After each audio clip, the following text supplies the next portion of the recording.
জানি ছেড়ে যাওনি কিছুই, সে যাওয়া ফেরার পথে নিজেকে সাজিয়ে নিল কোনো এক ভিন্ন খাতে।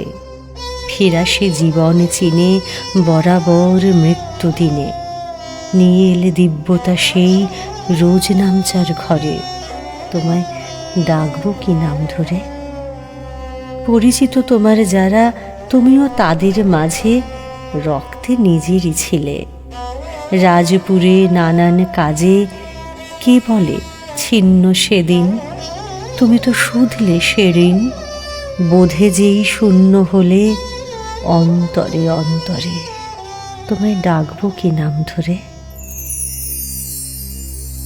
রাজপুত্র সিদ্ধার্থ বোধিলাভের পরে কপিলাবস্তুতে এলেন।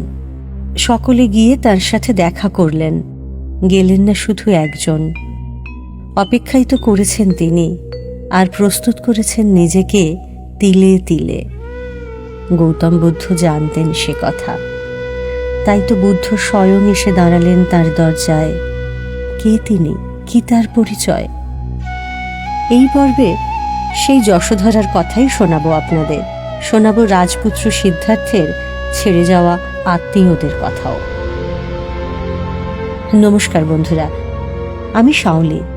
আপনাদের শোনাচ্ছে রাজপুত্র সিদ্ধার্থের গৌতম বুদ্ধ হয়ে ওঠার কাহিনী, তথাগত।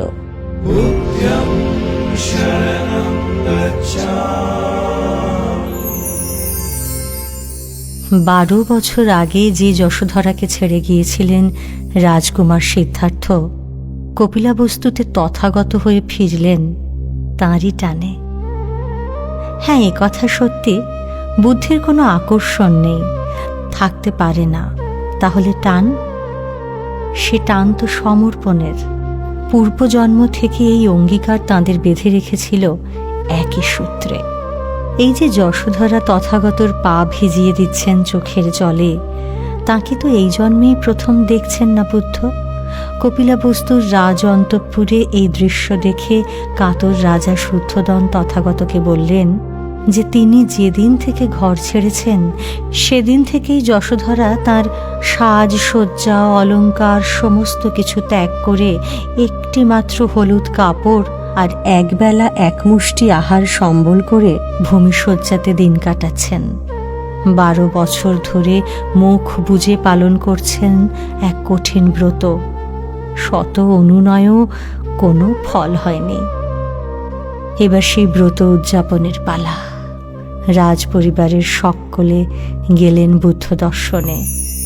গেলেন না একা তিনি।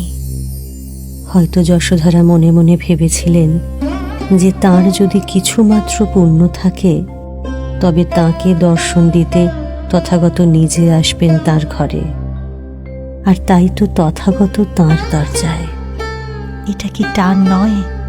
তবে না, তাঁর পুত্রবধূর এমন কঠিন অবস্থা দেখে রাজা শুদ্ধোদনের শত বিলাপেও কিন্তু অস্থির হলেন না তথাগত, বরং ধীর প্রত্যয়ী কণ্ঠে স্মরণ করালেন তাঁদের জন্মান্তরের বন্ধনের কথা। সে বহুযুগ আগের, গৌতম বুদ্ধের অগ্রজ দীপঙ্কর বুদ্ধের যুগ। সুমেধা নামে এক ব্রাহ্মণ ছিলেন দীপঙ্কর বুদ্ধের একান্ত অনুরাগী। তাঁর চলার পথে সুমেধা নিজের শরীর বিছিয়ে দিতেন যাতে বুদ্ধের পায়ে ধুলো না লাগে। তাঁর শরণাগতি দেখে দীপঙ্কর বুদ্ধ আশীর্বাদ করেছিলেন জন্মান্তরে তিনিও বুদ্ধ হবেন। এই সুমেধা ব্রাহ্মণ তাঁর একান্ত সাধের ধন দীপঙ্কর বুদ্ধকে অর্পণ করবার জন্য একবার কোনো ফুল পাচ্ছিলেন না কোথাও। তাহলে কি উপায়ে তাঁর পুজো হবে? সব ফুল যে রাজা কিনে নিয়ে গেছেন। হঠাৎ দেখলেন সুমিধা নামের এক কিশোরীর হাতে 7টি ফোঁটা পদ্ম। আগ্রহ ভরে সুমেধা 2টি পদ্ম কিনতে চাইলেন। সুমিধা কিন্তু সব কটি পদ্মই দান করে দিলেন সুমেধা ব্রাহ্মণকে। পরিবর্তে চেয়ে নিলেন একটি প্রতিশ্রুতি, জন্মান্তরে তাঁদের মিলন যেন অক্ষুণ্ণ হয়। তথাগতর মুখ থেকে রাজা শুদ্ধোদন শুনলেন সেই সুমেধা ব্রাহ্মণ এবারের গৌতম বুদ্ধ, আর কিশোরী সুমিধা হলেন যশোধরা।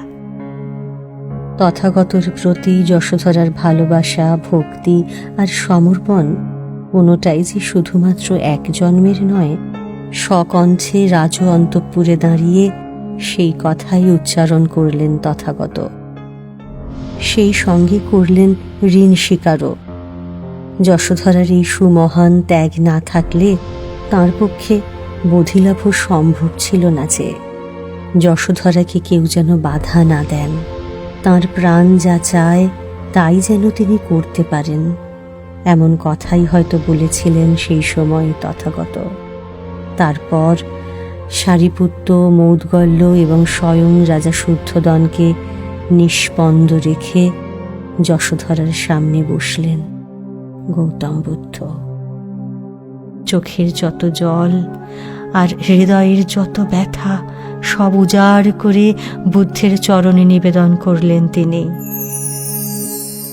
এবার বোধহয় একটু শান্ত হলেন। তবে তথাগত কপিলাবস্তু ত্যাগ করার আগে নিজের জীবনের সেরা সম্পদটিও তাঁর হাতে তুলে দিলেন যশোধরা, তাঁর একমাত্র সন্তান রাহুল। এবার যশোধরার আর একটু পরিচয় জেনে নিই। পরবর্তীকালে মহাপ্রজাপতি গৌতমের সঙ্গে যশোধরাও বৌদ্ধ ভিক্ষুণী সঙ্ঘে যোগদান করেন। তার নাম হয় ভিক্ষুণী বদ্দকাচন্না। সীমাহীন ত্যাগ আর তপস্যার জোরে কালক্রমে যশোধরা সেই 500 নারীর ভিক্ষুণী সঙ্ঘে শ্রেষ্ঠত্বের মর্যাদা লাভ করেন।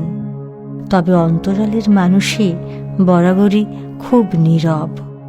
তার তপস্যা উদ্ভূত শক্তি এবং তেজের কথা কেউ ঘুণাক্ষরেও জানত না।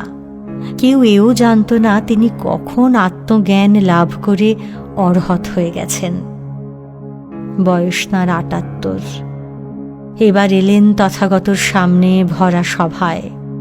প্রকাশ্যে বিদায় নেবেন জীবন থেকে, অনুমতি প্রার্থনা করতে এলেন। তথাগত জানতেন তাঁর তপস্যালব্ধ ক্ষমতা সম্পর্কে কেউ জানে না, বরং এত নীরব জীবনকে একটু যেন তাচ্ছিল্যই করা হয়। এই প্রথমবার তথাগত অনুরোধ করলেন প্রকাশ্যে তাঁর ক্ষমতার কিছু পরিচয় দিতে। যশোধরা দেখালেন তাঁর আশ্চর্য শক্তি। নিজের শরীরের মাটির ভাগকে বদলে দিলেন জলে, বায়বীয় ভাগকে বদলে দিলেন তেজে। সেই ক্রিয়া করার মতো অবিশ্বাস্য মানসিক এবং দৈহিক ক্ষমতা ৭৮ বছরের এক বৃদ্ধার শরীরে তখনও রয়েছে। শুধু তাই নয়, সংঘ আরও জানল তিনি বহু জন্ম আর বহু যুগ পূর্বের সমস্ত দৃশ্য স্পষ্ট দেখতে পান, বলেও দিতে পারেন। তার মতো এমন অসীম ক্ষমতা তথাগতর আর মাত্র ৩ জন শিষ্যর ছিল। সুকঠিন তপস্যার সেই নিরবচ্ছিন্ন প্রদীপ এবার নিভিল। মহাসমাধিতে বিলীন হলেন ভিক্ষুণী বদ্দকাচন্না যশোধরা। তার ঠিক 2 বছর পরেই মহাপরিনির্বাণে লীন হয়েছিলেন স্বয়ং বুদ্ধ। ঘর ছেড়ে পথকেই আপন করেছিলেন তিনি, আর পথ তাঁকে দিয়েছে অসীম করুণা। সেই করুণায় ভেসে গেছে তাঁর ত্যায্য আর গ্রাহ্য। যাঁদের ত্যাগ করে এক নিশুতি রাতে বোধির পথে নেমেছিলেন তরুণ সিদ্ধার্থ, আজ তাঁদের দরজাতেই অমৃত বিলোতে ফিরে এলেন পরম জ্ঞানী বুদ্ধ। সেই পরশমণির স্পর্শ থেকে বাদ গেলেন না কেউ। যশোধরার কথা তো আগে শুনেইছেন। আমরা এও দেখেছি তথাগতর স্পর্শে তাঁর বাবা মহারাজ শুদ্ধোদনও আধ্যাত্ম জগতের প্রবেশিকা স্তরে পৌঁছে গিয়েছিলেন তৎক্ষণাৎ। বৌদ্ধ মতে সে স্তরের নাম সোতাপান্না। রাজকার্য তিনি ত্যাগ করেননি ঠিকই, তবে রক্তে তো তার বুদ্ধই বইছেন। সেই স্বীকৃতিতেই শুদ্ধোদন মৃত্যুর আগে পূর্ণ জ্ঞান লাভ করেছিলেন। তার শেষ শয্যায় সে জ্ঞান বয়ে এনেছিলেন তথাগত স্বয়ং। মহারাজের শেষ সময় উপস্থিত এ খবর জানতে পেরে তথাগত ফিরে এসেছিলেন কপিলাবস্তুতে, তাঁর বাবার পাশে।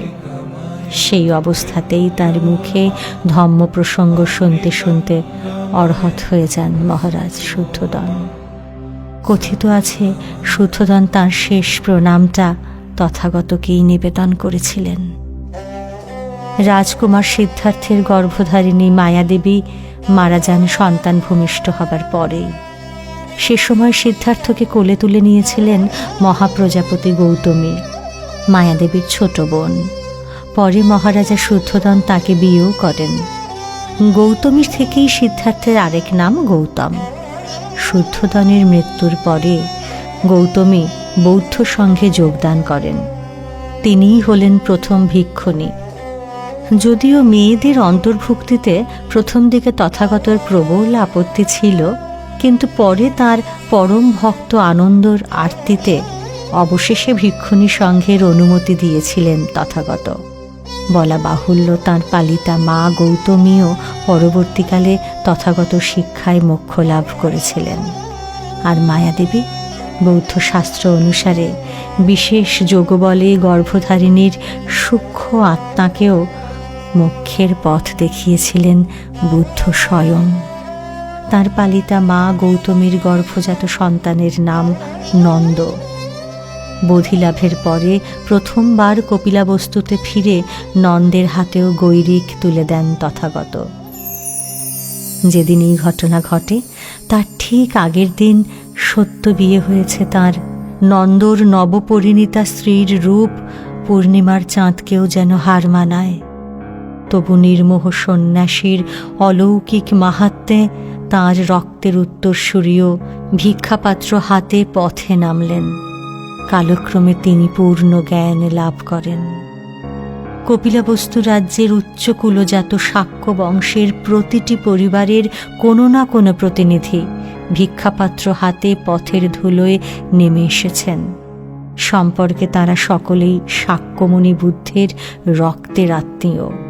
উল্লেখযোগ্য হিসেবে মহারাজা শুদ্ধোদনের জ্ঞাতির ছেলে অনিরুদ্ধ আর ভাদিয়াও বুদ্ধের সংঘে যোগদান করেন। পরবর্তীতে তাঁর সঙ্গে আসেন যশোধরার দুই সম্পর্কিত ভাই দেবদত্ত এবং আনন্দ। তাঁরাও অবশ্য তথাগতর রক্তসূত্রেই আত্মীয়। তবে এই দেবদত্ত বরাবর বুদ্ধ বিরোধী ছিলেন। এমনকি পরম বুদ্ধ বিদ্বেষী রাজা অজাতশত্রুর সঙ্গে হাত মিলিয়ে বুদ্ধকে প্রাণেও মেরে ফেলতে চেয়েছিলেন বহুবার। আর আনন্দ ছিলেন বুদ্ধের একনিষ্ঠ অনুরাগী সেবক তথা আমৃত্যু তাঁর সহচর, স্বয়ং তথাগতর ছায়া। এবার আসি রাহুলের কথায়। বাকি রইল একমাত্র তাঁর কথাই, বুদ্ধের আর যশোধরার সন্তান।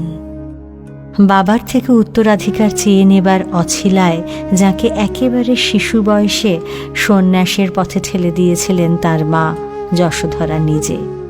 ভিক্ষু সংঘের সর্বকনিষ্ঠ সদস্য রাহুল বোধিলাভের পরে প্রতিশ্রুতি রক্ষার জন্য তিনি যখন তাঁর ছেড়ে যাওয়া রাজ্যে আবার ফিরে এসেছিলেন, সেই সময় রাহুলের বয়স ছিল 9।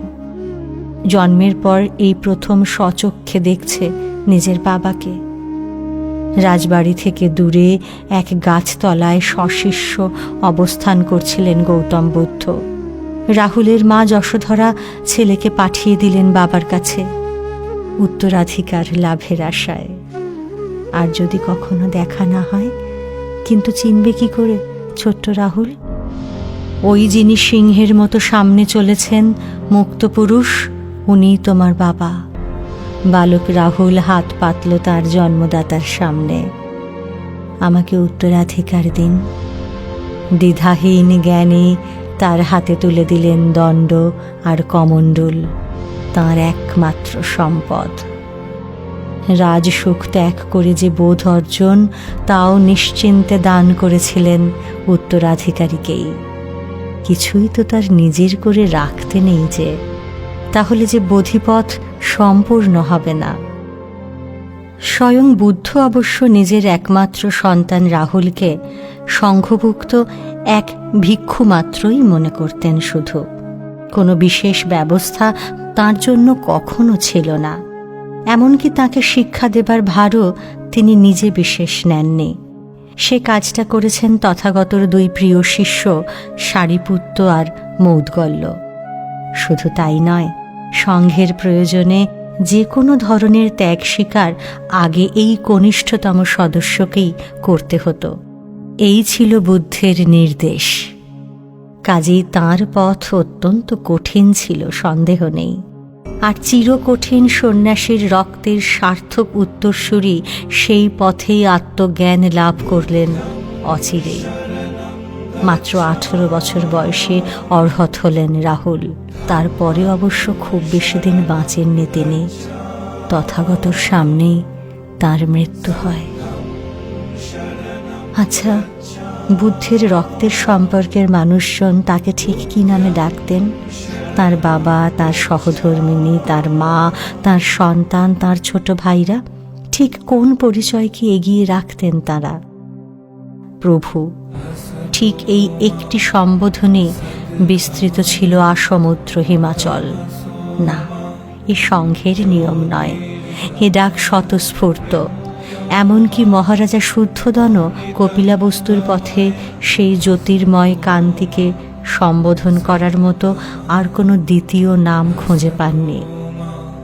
যদিও রক্তের সম্পর্ককে ছাপিয়ে যার অস্তিত্বে অনন্তের প্রকাশ, তিনিই তো তথাগত। তাঁর আত্মীয়ই বা কে, আর সম্পর্কই বা কোথায়? তিনি তো বরাবরের শূন্য।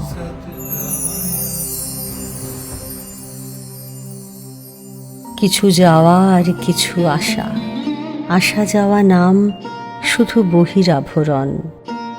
চিরায়ত স্থিতির যে পথ, সেই পথে সত্তার বাহ্য বিলোপ। ফুটে ওঠা ফুলের মতো পরাগ দলের মুখে অমৃত বীজ, মধু ঝরে অক্ষয় স্পর্শে। স্থির নাকি চিরবহমান? যেথায় যেথায় পাবে ধম্ম কেবল, সে আমি, আর কেউ নয়। ধম্মের তিনি নাকি ধম্ম তাঁরই? অন্তর্লীন কিছু প্রশ্ন জবাব। ওহো, এ কি তুচ্ছ মোহের নিবাস! দুই কই, বর্ণ গন্ধ যত অমৃত তাঁর মন্থনে সমুত্থত। নশ্বর ভেদী সেই অমরতা বীজ, সে বীজ তথাগত।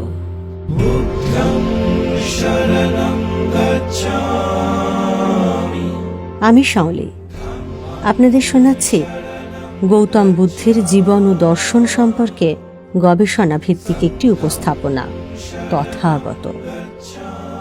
গবেষণা ও রচনা করেছেন মহুয়া ব্যানার্জি, আবহে সত্যজিৎ সেন। এটি প্যাস্টেল এন্টারটেনমেন্টের একটি প্রযোজনা। সঙ্গে থাকুন বন্ধুরা, শুনতে থাকুন তথাগত।